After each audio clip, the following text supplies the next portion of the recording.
As someone who is not Indian or Hindu, how are the Greco-Bactrians and later Indo-Greeks viewed in India today?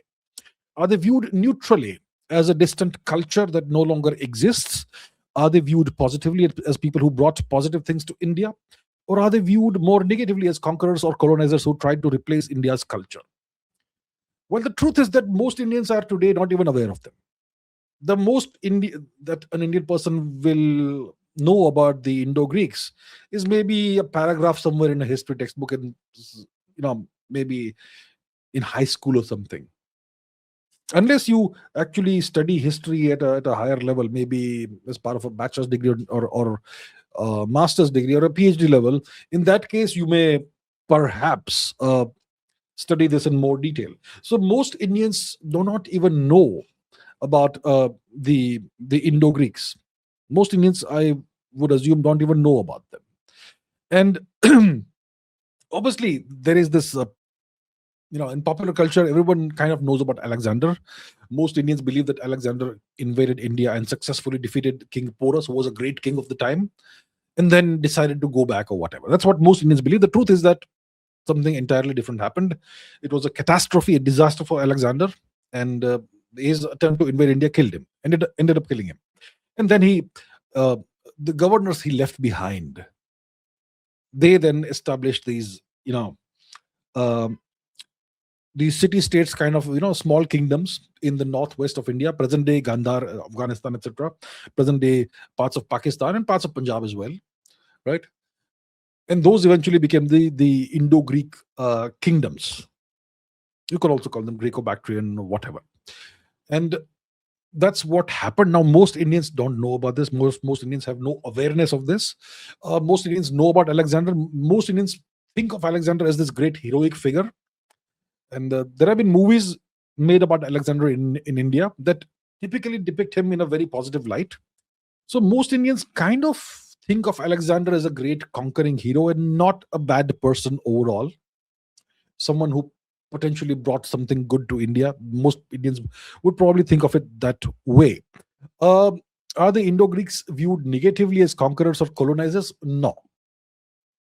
Most Indians don't know about them. Those who know about them, most of them don't think of Indo-Greeks as in a negative light, as colonizers, because they weren't colonizers. Alexander did try to invade India, did not work. He left behind these governors, and the governors eventually the Indo-Greeks, they eventually assimilated into the population of India.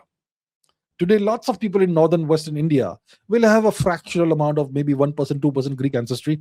Nobody will know, nobody will care. So that's how it is. And the truth is that the Greeks never tried to replace Indian culture. They did not do that. They brought their own culture with them. Okay, they set up kingdoms, small kingdoms in the northwest part of India, and they did not ever try to impose Greek culture, Greek customs on the local populations. And they eventually themselves Indianized. So so there is no question of regarding them negatively as colonizers who tried to replace India's culture, because they did not try to do that. Eventually, what happened was that you had this new kind of artistic styles that emerged out of Gandhara. The Gandhara style, art style, the Indo-Greek art style, which blended Indian styles with Greek styles. So as you can see, it was a syncretic kind of culture that evolved and existed for a while, a few centuries, and then eventually even that disappeared and became part of the overall greater Indian culture. So that's how it went. And most Indians either are not aware of the Indo-Greeks or regard them as either as in a neutral way or in a positive way. I would imagine that very few Indians, a very small minority of Indians, may regard the Indo-Greeks, in a negative light. And when it comes to present day Pakistan, etc., I think they call Alexander Sikandar, and they kind of regard him as some kind of hero, some kind of good person.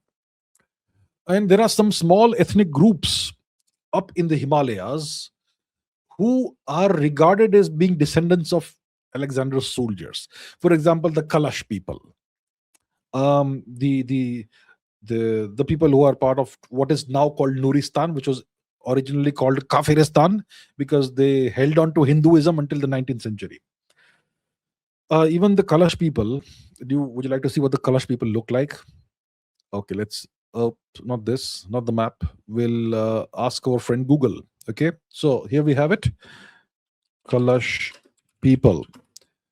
So the Kalash people are this small ethnic group in present day the Chitral region, especially of Pakistan, who look kind of European. I mean, you can see, many of them have blonde hair, light color skin, blue eyes, and they have features that some people would regard as European features, right?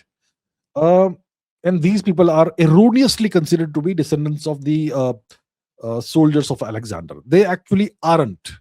They are a very interesting ethnic group, which a very old, ancient ethnic group. They have been kind of isolated in the mountains for millennia, and their genetics are actually Indian, not Greek. But so there are all these legends and myths that have sprung up around the Indo-Greek period. So overall, the answer is that almost nobody in India regards the Indo-Greeks negatively. It's either neutral or positive.